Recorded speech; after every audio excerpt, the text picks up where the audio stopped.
ఏమయ్యా, ఈ మజ్జిగన్న తాగయ్యా.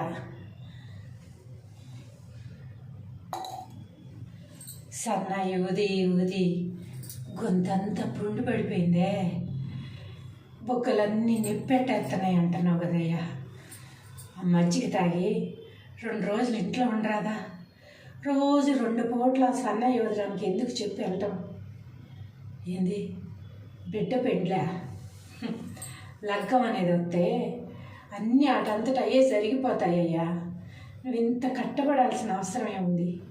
పోనీ ఒక్కరోజుకి మన కొడుకుని పంపిద్దాంలే. వద్దా? ఏం చెప్పినా ఎనవు కదా, ఆడు చదువుకోవాలా అంటాం. నీ ఆరోగ్యమేమో అంతంత మాత్రమే. ఈ కుటుంబ భారం మొత్తం నువ్వు ఒక్కడివే మోస్తున్నావు. ఎంత చెప్పినా ఎనవు కదా, నీ ఆరోగ్యం కూడా చూసుకోవాలి కదయ్యా. తాగు, ఆ మజ్జిగ తాగు.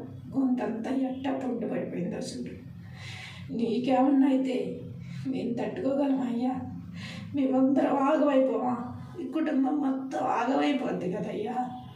ఎందుకు చెప్తున్నానో అర్థం చేసుకో అయ్యా. ఎంత చెప్పినా ఎందుకు సన్నాయి అని ఊది ఊది ఊది ఇన్ని ఏడాదులుగా ఊతానే ఉన్నావు కదా, ఇకనైనా మానుకో అయ్యా. నేను చూసుకుంటా కదా, బిడ్డ చదువు అయిపోవచ్చింది, ఆడు ఉద్యోగం చేస్తాడులే అయ్యా. నువ్వు కొంచెం రెస్ట్ తీసుకో. పిల్ల లగ్గంకి వచ్చినప్పుడు అదే అవుతుంది అయ్యా, అన్ని పనులు అవుతాయి. ఇంత కట్టబడమాకయ్యా. నీకేదన్నా అయితే నేను తట్టుకోలేము. అర్థం చేసుకో అయ్యా.